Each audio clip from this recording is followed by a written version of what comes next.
Hello everybody, welcome back once again in this chemistry class. और हमारा atomic structure चालू है शाउ स्क्रीनिंग के लिए फिलहाल। तो जितने भी एटॉमिक मॉडल वाली बात थी, इलेक्ट्रॉनिक कॉन्फ़िगरेशन वाला जो था, वो सारा हम लास्ट लेक्चर में कवर कर चुके हैं। अभी इसी से रिलेटेड और भी काफ़ी सारे क्वेश्चंस होते हैं जो आ जाते हैं कई बार, तो उसको डिस्कस कर लेते हैं, ठीक है ना। क्वेश्चंस ऐसे ही आइसोटोप्स, आइसोबार और क्या बोलते हैं, आइसो इलेक्ट्रॉनिक स्पीशीज, आइसोटोन्स और आइसोडाइफर्स, इस तरह की काफ़ी सारी छोटी छोटी चीज़ें होती हैं, तो उन सभी को हमें डिस्कस करना है, ठीक है। तो पहला है हमारा, जिसकी हम बात करने वाले हैं,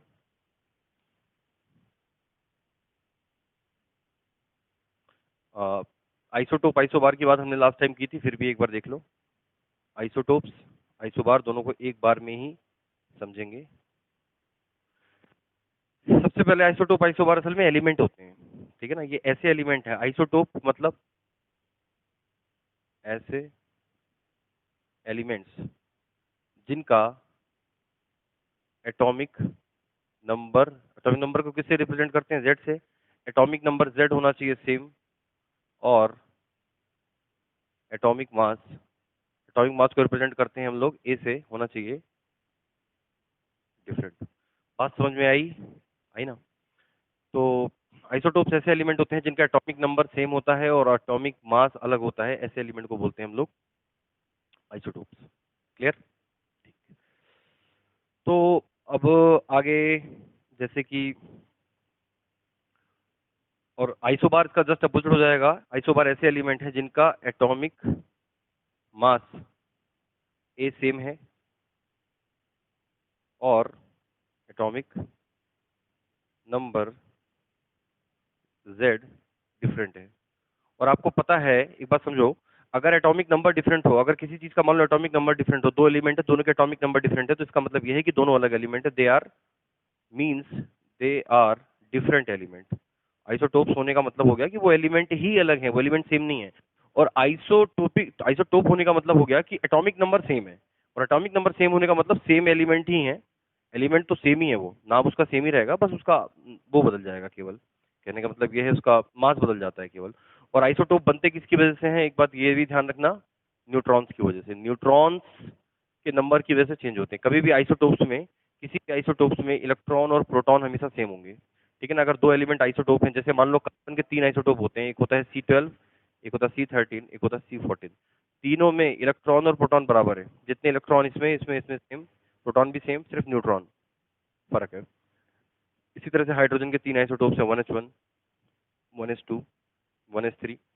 इसमें एक भी न्यूट्रॉन नहीं है, इसमें न्यूट्रॉन 0 है, इसमें न्यूट्रॉन 1 है, इसमें न्यूट्रॉन 2 है। बाकी इलेक्ट्रॉन प्रोटॉन सब में सेम है, एक एक, ठीक है। ये पता होना चाहिए। लास्ट ईयर शाहू में इसमें क्वेश्चन भी पूछा था कि किस एलिमेंट में एक भी न्यूट्रॉन नहीं होते। तो पहले आइसोटोप का नाम है प्रोटियम, इसमें नहीं होते। यह है ड्यूटेरियम, इसमें एक होता है। ट्रिटियम में 2 होते हैं। ऐसे सीन चलता है इसमें, ठीक है। तो atomic mass A same, atomic number Z different. बात समझ में आ गई। इसके आगे इसमें क्या बोलते हैं, हाँ, एक दो बातें और भी समझने लायक हैं। आप हमेशा याद रखो, आइसोटोप्स की केमिकल प्रॉपर्टी सेम है। आइसोटोप्स की केमिकल प्रॉपर्टी हमेशा सेम होगी, क्योंकि एलिमेंट सेम है भाई। देखो, ये तीनों आइसोटोप हैं, कार्बन 12, 13, 14, लेकिन है तो कार्बन ही ना, इलेक्ट्रॉन तो सेम है। और केमिकल प्रॉपर्टी के लिए नंबर ऑफ इलेक्ट्रॉन रिस्पॉन्सिबल होते हैं, बाकी कोई चीज नहीं, ठीक है। और दूसरी बात, फिजिकल प्रॉपर्टी भी ऑलमोस्ट सेम होती है, ठीक है ना। डिफरेंस थोड़ी बहुत हो सकती है, जैसे मास तो डिफरेंस है, मास भी एक फिजिकल प्रॉपर्टी है, लेकिन बाकी चीजें लगभग सेम ही होती है, कुछ फर्क नहीं होता इतना, ठीक है। तो आइसोबार में क्या होगा, आइसोबार की पहले एग्जांपल देखो, जैसे कहाँ कहाँ ऐसा देखने को मिलता है। एक तो आर्गन और कैल्शियम का जो एग्जांपल है, ये एक बेहतर एग्जांपल है, दोनों के मास 40 हैं। इसके अलावा जैसे नाइट्रोजन का मास 14 होता है, और क्या बोलते हैं, एटॉमिक नंबर 7। और कार्बन का एक आइसोटोप है जिसका मास 14 है। तो ये दोनों भी कार्बन 14 और नाइट्रोजन, ये दोनों आपस में आइसोबार हैं, क्योंकि दोनों का मास सेम है। ऐसा भी हो सकता है। तो बात समझ आई, एटॉमिक मास। और दूसरी बात, इनकी केमिकल और फिजिकल प्रॉपर्टी दोनों ही लगभग डिफरेंट होगी, क्योंकि आइसोबार डिफरेंट एलिमेंट। भाई आर्गन और कैल्शियम की क्या बराबरी है कोई बराबरी? आर्गन और calcium both are totally different element. Nitrogen carbon both are totally different element, तो इनमें क्या बराबरी है ना। तो कुल मिला के ये है, आइसोटोप की chemical property same, physical property भी ऑलमोस्ट सेम। आइसोबार की ना तो केमिकल प्रॉपर्टी सेम, ना फिजिकल प्रॉपर्टी सेम, क्योंकि एलिमेंट ही अलग है।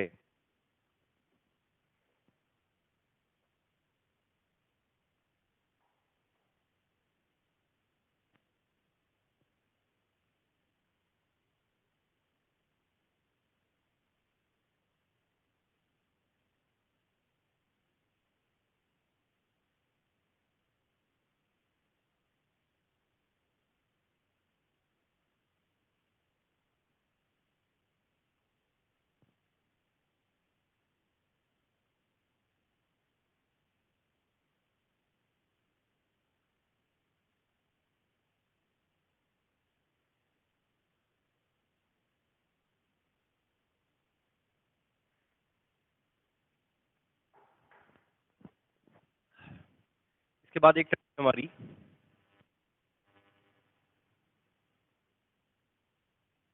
आइसो इलेक्ट्रॉनिक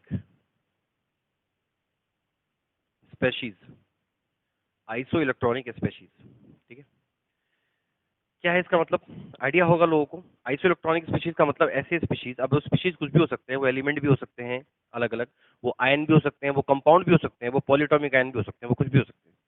इसे हम लिखते हैं ऐसे स्पीशीज जिनमें नंबर ऑफ इलेक्ट्रॉन सेम हो, नंबर ऑफ इलेक्ट्रॉन होनी चाहिए सेम।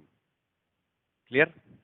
ऐसे स्पीशीज जिनमें नंबर ऑफ इलेक्ट्रॉन सेम है, they are called iso electronic species. जैसे कि एग्जांपल के लिए जैसे कि Na+, नियॉन और F-, अगर आप इन तीनों को गौर करें, सोडियम का एटॉमिक नंबर 11 है, प्लस चार्ज का मतलब 1 इलेक्ट्रॉन कम है, यानी कि 10 इलेक्ट्रॉन। नियॉन का एटॉमिक नंबर 10 है, इसमें तो 10 इलेक्ट्रॉन वैसे होंगे। फ्लोरीन का एटॉमिक नंबर 9 है और माइनस चार्ज का मतलब 1 इलेक्ट्रॉन ज्यादा है, यानी 10 इलेक्ट्रॉन। ये तीनों आपस में क्या है, आइसो इलेक्ट्रॉनिक स्पीशीज। बात समझ में आई? और एग्जांपल इसका लेना चाहो, O-2, Ne और Mg+2। देखो इससे फर्क नहीं पड़ता कि उसके ऊपर कौन सा चार्ज है, प्लस है माइनस है, लेकिन वो आइसो इलेक्ट्रॉनिक है, ये मेन बात है। ऑक्सीजन का एटॉमिक नंबर 8-2 मतलब 2 इलेक्ट्रॉन ज्यादा, यानी कि 10 इलेक्ट्रॉन। नियॉन में 10 होते हैं। मैग्नीशियम का एटॉमिक नंबर है 12, +2 का मतलब 2 इलेक्ट्रॉन कम, यानी कि 10 इलेक्ट्रॉन। तो इन तीनों में भी 10 इलेक्ट्रॉन। आई बात में इसी तरह से, जैसे मान लो Cl-1, P-3, S-2, ये भी आइसो इलेक्ट्रॉनिक है। एटॉमिक नंबर क्लोरीन का 17 -1 यानी 18 इलेक्ट्रॉन, फास्फोरस 15 -3 यानी कि इसके भी 18 इलेक्ट्रॉन। सल्फर का एटॉमिक नंबर 16 और -2 यानी कि 2 इलेक्ट्रॉन ज्यादा, यानी कि 18। इन सब में भी 18 इलेक्ट्रॉन है। ये सारे आइसो इलेक्ट्रॉनिक स्पीशीज हैं। इसी का और आइसो इलेक्ट्रॉनिक स्पीशीज होता है आर्गॉन, K+ और Ca+2। ये सारे ही आपस में आइसो इलेक्ट्रॉनिक स्पीशीज हैं, क्योंकि इनमें नंबर ऑफ इलेक्ट्रॉन सेम है। क्लियर? ये तो हो गया एलिमेंट में पहचानने का तरीका। ठीक है ना? देखो एक बार, दो दो एलिमेंट, दो अलग अलग एलिमेंट, कोई भी दो अलग अलग एलिमेंट ले लो, वो तब तक आइसो इलेक्ट्रॉनिक नहीं होंगे जब तक उनमें से किसी एक पर या दोनों पर चार्ज ना हो, या दोनों में से किसी एक पर, मतलब चार्ज होना जरूरी है। भाई सोडियम और मैग्नीशियम आइसो इलेक्ट्रॉनिक कैसे हो सकते हैं अगर ये नॉर्मल फॉर्म में, अगर आयन नहीं बना रहे? नहीं हो सकते ना भाई। सोडियम का एटॉमिक नंबर 11 है, इसमें 11 इलेक्ट्रॉन, इसमें 12। पोटेशियम का 19, इसका 20, यानी कि 19-20 नहीं है ना। कैसे हो जाएंगे? मैग्नीशियम के ऊपर +1 चार्ज लगा दो तो इसमें भी 11, अब इसमें भी 11। इसका 19 है तो इसके ऊपर +1 लगा दो, इसको 20+1 यानी एक कम, तो दोनों में 90-90 हो जाएंगे। दूसरा तरीका ये है कि यहाँ +1 लगा दो तो यहाँ +2 लगा दो, यहाँ +1 लगा दो तो यहाँ भी +2 लगा दो। भाई नंबर ऑफ इलेक्ट्रॉन आपको बराबर करने, और आयन कैटायन वटायन आप सब कुछ पढ़ ही चुके हो, तो आसान नहीं, मतलब मुश्किल नहीं है इसे समझना।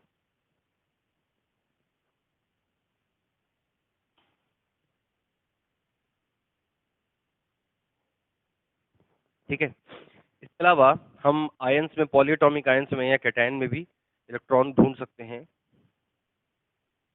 ठीक है ना, उनमें भी। तो आइसो इलेक्ट्रॉनिक स्पीशीज पहचानने के लिए सबसे जरूरी यह है कि आपको पहले ज्ञान होना चाहिए किस चीज का, किस चीज का ज्ञान होना चाहिए आपको? आपको ज्ञान होना चाहिए इलेक्ट्रॉन निकालने का। ठीक है ना, इलेक्ट्रॉन निकालना आना चाहिए सबसे पहले। अब जैसे ये कंपाउंड में भी हो सकता है, मान लो H2O हो गया, CO2 हो गया, SO2 हो गया, NH3 हो गया। अब इन सब में मान लो आइसो इलेक्ट्रॉनिक स्पीशीज पूछ लिया जाए, तो देखो ध्यान से, इलेक्ट्रॉन निकालना सीखो पहले। हाइड्रोजन का इलेक्ट्रॉन 1 होता है और 2 हाइड्रोजन है, यानी कि 2 प्लस ऑक्सीजन का एटॉमिक नंबर 8, यानी कि टोटल 10 इलेक्ट्रॉन। कार्बन में इसमें होता है 6 प्लस ऑक्सीजन में होता है 8 दूनी 16 हो जाएंगे, तो यानी कि कितने, 22 इलेक्ट्रॉन।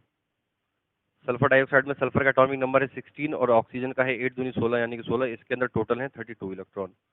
नाइट्रोजन का एटॉमिक नंबर है 7, हाइड्रोजन का है 1, यानी कि 3, तो टोटल 10 इलेक्ट्रॉन। यहाँ पर देखो, देखिए H2O और NH3 यानी कि वाटर और अमोनिया आइसो इलेक्ट्रॉनिक स्पीशीज हैं, यहाँ पर अभी देखा गया है।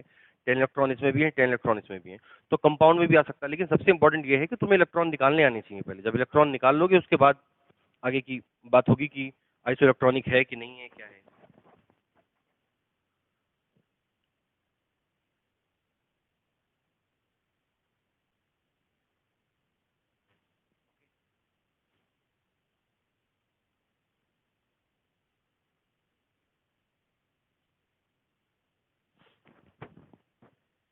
ठीक है, अब अलावा आयंस में भी देख लो, जैसे मान लो SO4-2, PO4-3, NO3-1 और कार्बोनेट CO3-2, इनमें भी इलेक्ट्रॉन निकालने को आ सकते हैं। सल्फ देखो कैसे निकालना है, इनमें जो चार्ज है उतने इलेक्ट्रॉन इनमें जोड़ देना एंड में, जितना चार्ज है, क्योंकि माइनस चार्ज है सारा, तो इलेक्ट्रॉन जोड़ देना, प्लस चार्ज है तो इलेक्ट्रॉन उतने कम कर देना। सल्फर का एटॉमिक नंबर 16 प्लस ऑक्सीजन का है 8 चौक 32 32, और प्लस 2 और जोड़ दो, यानी कि टोटल हो गए 50 इलेक्ट्रॉन। फास्फोरस का है 15 प्लस ऑक्सीजन का 8 चौक 32 3 35 35, यानी कि टोटल इसमें भी हो गए 50 इलेक्ट्रॉन। देखो ये दोनों आइसो इलेक्ट्रॉनिक निकल आए। नाइट्रोजन का है 7, ऑक्सीजन का 8 किया 24 और एक 25 25, यानी कि आ जाएगा 32 इलेक्ट्रॉन। और कार्बन इसका देखोगे तो कार्बन का है 6, ऑक्सीजन का होता है 24 प्लस 2 एंड में, यानी कि 32। लो एक और आ गया, क्या बोलते हैं, ये शायद 32 आया था ना, हाँ 32। ये दोनों भी आइसो इलेक्ट्रॉनिक निकले, कमाल हो गया। ठीक है, तो इस तरह से हर तरीके से आइसो इलेक्ट्रॉनिक स्पीशीज की पहचान कर सकते हो।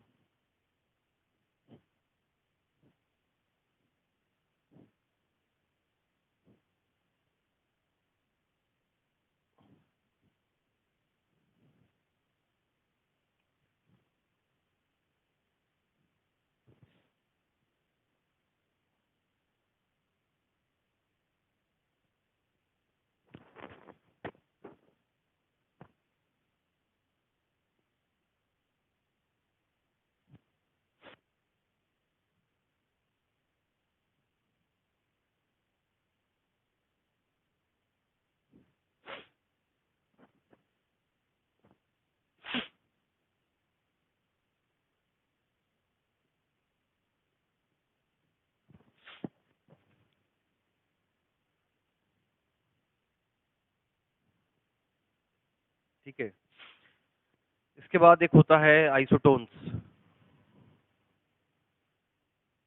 आइसोटोन्स क्या होता है ये? आइसोटोन ऐसी स्पीशीज हैं which have same number of neutrons, जिसमें न्यूट्रॉन्स का नंबर सेम हो। ठीक है, अब इसके लिए हमें न्यूट्रॉन निकालना पड़ेगा। तो देखो न्यूट्रॉन निकालने के लिए हमारे पास एक ही फॉर्मूला है, A=P+N, यही हमारा मेन फॉर्मूला है, A=P+N। P क्या है? P यहाँ पर है प्रोटॉन और N क्या है? न्यूट्रॉन। तो यहाँ से फॉर्मूला आ जाएगा N=, ये इधर आ जाएगा तो A-P, ये फॉर्मूला है। यानी कि मास माइनस एटॉमिक नंबर, मास माइनस एटॉमिक नंबर, किसी भी एलिमेंट के मास में से एटॉमिक नंबर घटा दो, न्यूट्रॉन निकल जाएगा, A-Z। इतने तरीके हैं इसको रिप्रेजेंट करने के। A=P+N, ये तो पता आते ही होगा, ठीक है ना, प्रोटॉन प्लस न्यूट्रॉन। यहाँ से N निकाल लिया, और A जो है वो मास है, और P क्या है? प्रोटॉन, और जितने किसी एलिमेंट में प्रोटॉन होते हैं वही उसका एटॉमिक नंबर है, यानी कि Z। तो एक ही बात हो गई। इसके एग्जाम्पल क्या हो सकते हैं? इसके एग्जाम्पल हो सकते हैं जैसे कि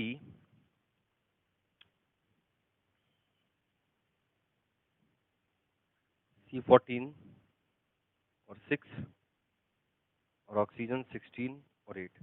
देखो यहाँ से 14 माइनस 6 8 न्यूट्रॉन, 16 माइनस 8 8 न्यूट्रॉन। दोनों अलग अलग एलिमेंट हैं, दोनों में बिल्कुल बहुत सारे डिफरेंस है, लेकिन दोनों में एक चीज कॉमन है कि दोनों में न्यूट्रॉन बराबर है। जो कार्बन का 14 जो आइसोटोप है, मास में से एटॉमिक नंबर घटाया, मास में से 8 8 न्यूट्रॉन आ गए। इसके अलावा और क्या हो सकता है? जैसे कि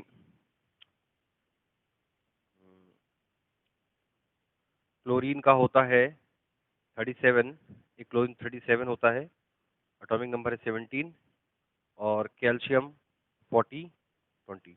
यहाँ से देखो 37 माइनस 17 20 इलेक्ट्रॉन, और 40 माइनस 20 20 इलेक्ट्रॉन। तो ये दोनों भी आपस में आइसोटोन है। तो आइसोटोन मतलब ऐसी ऐसे एलिमेंट या ऐसी कोई चीज या ऐसे पॉलीएटॉमिक आयन भी हो सकते हैं, कुछ भी हो सकता है जिसमें नंबर ऑफ न्यूट्रॉन सेम हो।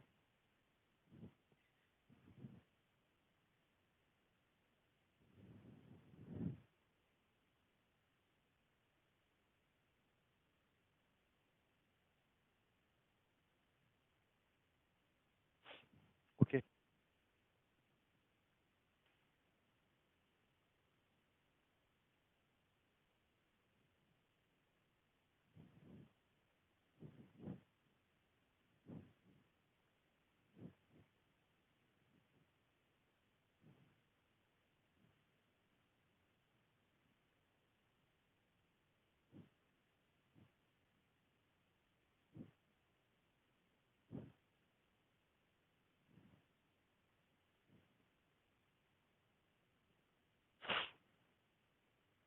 इसके बाद होता है आई,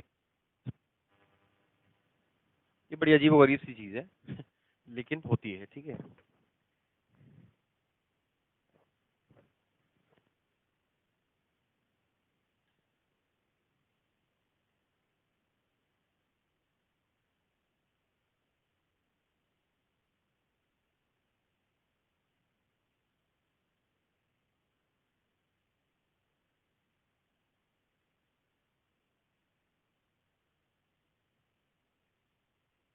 ठीक है, ये क्या होता है देखो, मान लो दो एलिमेंट हैं, एलिमेंट ए, एलिमेंट बी।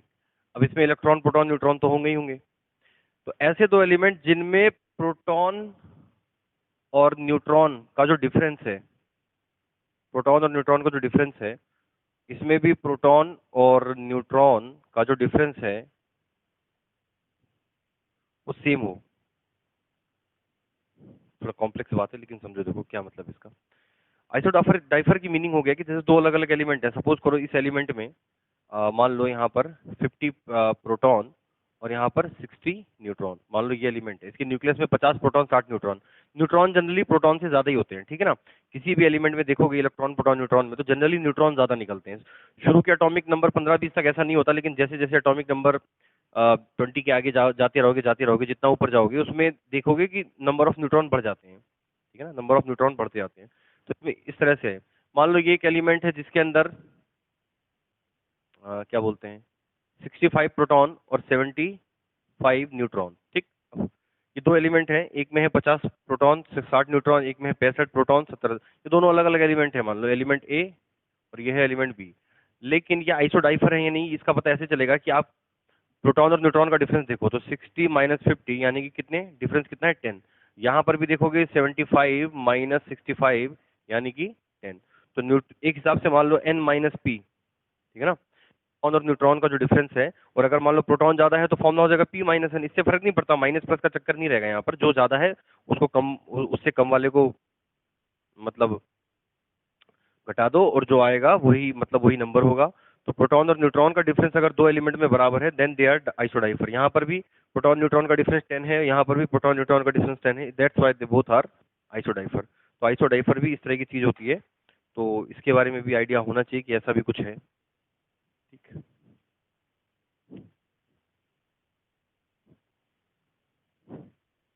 इसके बाद स्टेट बोर्ड में थोड़ा सा रेडियो एक्टिविटी दी हुआ है, ठीक है ना। रेडियो एक्टिविटी भी आपके सिलेबस में, उससे भी क्वेश्चन पूछे जा सकते हैं, तो थोड़ा सा रेडियो एक्टिविटी को भी समझना होगा।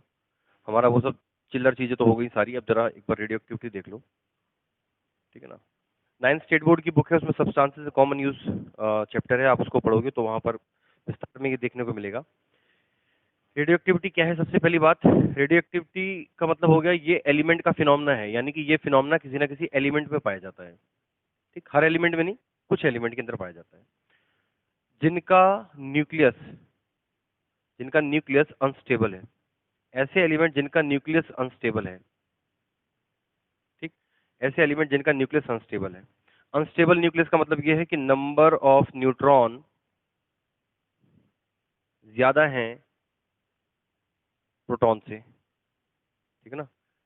ऐसे एलिमेंट जिनके न्यूक्लियस में नंबर ऑफ न्यूट्रॉन प्रोटॉन से बहुत ज्यादा बढ़ते जा रहे हैं। तो मैंने कहा शुरू में ऐसा नहीं होता, लेकिन जैसे जैसे आप हायर एटॉमिक नंबर पे जाओगे, एलिमेंट के ऊपर एटॉमिक नंबर 50-60 और 82 के बाद, 82 के बाद के तो जितने भी एलिमेंट हैं, जैसे 82 एलिमेंट है लीड का, उसके बाद के जितने एलिमेंट हैं उनके सबके आइसोटोप, जितने भी हैं सबके आइसोटोप रेडियो एक्टिव ही हैं, ठीक है। तो रेडियो एक्टिव मतलब हो गया कि एलिमेंट से हैं जिनका न्यूक्लियस अनस्टेबल है। अनस्टेबल होने का मतलब यह है कि नंबर ऑफ न्यूट्रॉन प्रोटॉन से काफी ज्यादा है। तो इस तरह की घटना को बोलते हैं रेडियो एक्टिविटी। और ऐसा एलिमेंट जिनके अंदर ये चीज पाई जा रही है, जैसे हर एलिमेंट में नहीं होगा, जिसमें होगा उसको बोलेंगे radio active element, radio active element.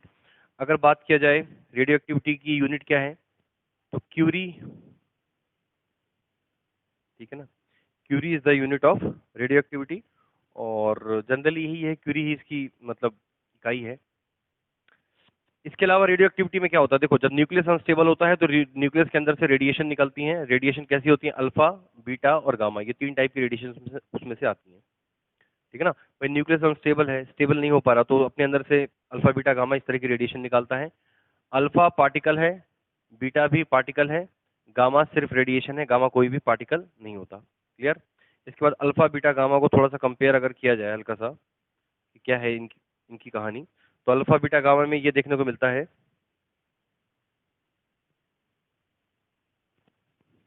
Alpha beta gamma में ये देखने को मिलता है कि इन पे अगर चार्ज की बात किया जाए +2, इस पे -1, इस पे 0, मास की बात किया जाए इसका 4, इसका मॉडरेट यानी कि ना बहुत ज्यादा ना कम, और इसका नो मास, गामा में मास होता ही नहीं है।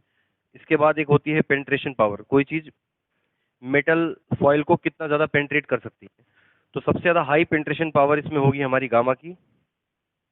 इसके बाद इसका सब कुछ मॉडरेट ही रहेगा और इसका लो। क्लियर।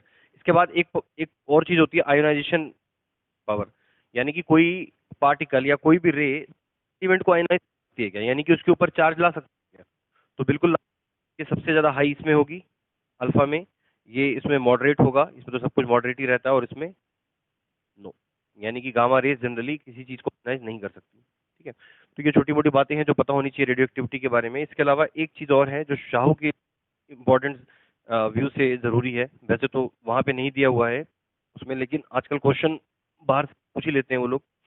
एक बात समझना, किसी भी, जैसे मान लो कोई भी एलिमेंट है, किसी एलिमेंट में से जब अल्फा पार्टिकल निकलेगा, ठीक है ना, रेडियो एक्टिव एलिमेंट है, उसमें से अल्फा बीटा गामा तो निकलेंगे ही निकलेंगे।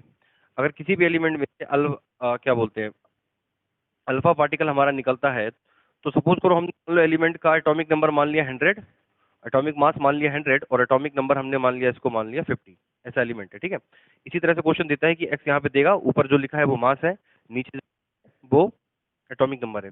अब एक अल्फा पार्टिकल इसमें से गया है, तो एक अल्फा पार्टिकल के जाने का मतलब ये है कि एटॉमिक मास में 4 की कमी आएगी, यानी कि जो अब नया एलिमेंट बनेगा उसको मान लो हम वाई मान लेते हैं। अब उसको एक्स नहीं लिख सकते ना, क्योंकि देखो एटॉमिक ऊपर नीचे दोनों में कुछ कमी आने वाली है, तो अब उस एलिमेंट को तुम एक्स नहीं लिख सकते क्योंकि एलिमेंट अब चेंज हो चुका है, तो एक्स मैं इसको वाई लिख दे रहा हूँ। और क्या बोला कि अल्फा का मतलब ये है कि मास में 4 की कमी, नंबर में 2 की कमी, तो ये हो जाएगा वाई 96, और यहाँ 2 कम होगा यानी कि बन जाएगा 48। तो सबसे पहले तो ये पता होना चाहिए कि अल्फा पार्टिकल के निकलने से क्या होता है, क्योंकि अल्फा के बारे में बताया है, अल्फा का चार्ज होता है +2 और मास होता है 4 यूनिट। ठीक है ना, अल्फा कैसे बनता है, 2 प्रोटॉन और 2 न्यूट्रॉन से मिला के। अब 2 प्रोटॉन कम होंगे तो एटॉमिक नंबर भी 2 कम होगा, क्योंकि एटॉमिक नंबर ही प्रोटॉन है, और अगर 2 और 2 वो दोनों कम हुए हैं तो 4 मास भी कम होगा, तो ये पता होना चाहिए। इसके अलावा अगर मान लो अब उसमें से एक बीटा पार्टिकल निकले, माइनस बीटा, ठीक है, एक्स निकला, एटॉमिक मास में 4 की कमी, एटॉमिक नंबर में 2 की कमी, बीटा निकला, तो बीटा निकलने पर आपको पता है कि बीटा का मास नहीं होता, हमने बीटा के मास को ना के बराबर माना है, बीटा मतलब इलेक्ट्रॉन, ठीक है ना, तो बीटा में मास नहीं होता, यहाँ पर मान लो अब नया एलिमेंट बनेगा जेड, ठीक, नया एलिमेंट मान लो बन गया जेड, मास में कोई भी कमी नहीं आएगी, मास सेम रहेगा, 96 का 96 ही रहेगा, बीटा निकलने से मास में कमी नहीं आती, और एटॉमिक नंबर 1 बढ़ जाएगा, क्योंकि इलेक्ट्रॉन निकला है तो प्रोटॉन बढ़ गया, एटॉमिक नंबर 1 बढ़ जाएगा, यानी कि 48 से ये हो जाएगा 49। बस ये क्वेश्चन तुमको पता होनी चाहिए, ये लिख लो, ये काम की चीज है, ठीक है ना। अल्फा निकला, ऊपर 4 की कमी, नीचे 2 की कमी, बीटा निकला, ऊपर कुछ फर्क नहीं पड़ा, नीचे 1 बढ़ गया, बीटा निकलने से कुछ बढ़ा है नीचे की साइड, ठीक है ना, अल्फा निकलने से दोनों साइड कम हुआ है, और अगर निकल जाए मान लो गामा, माइनस गामा, तो गामा निकलने से कोई भी चेंज नहीं आएगा, कुछ भी नहीं होने वाला, जैसा है वैसा रहेगा, ऊपर 96 ही रहेगा, नीचे 49। क्लियर। तो अल्फा बीटा गामा के इमिशन से जब रेडिएशन निकलती हैं तो एलिमेंट में किस तरह के चेंजेस आ सकते हैं, इस बात का डिस्कशन हम यहाँ पर सारा कर चुके हैं। इसी के साथ लेक्चर समाप्त होता है, मिलेंगे फिर से, बाय।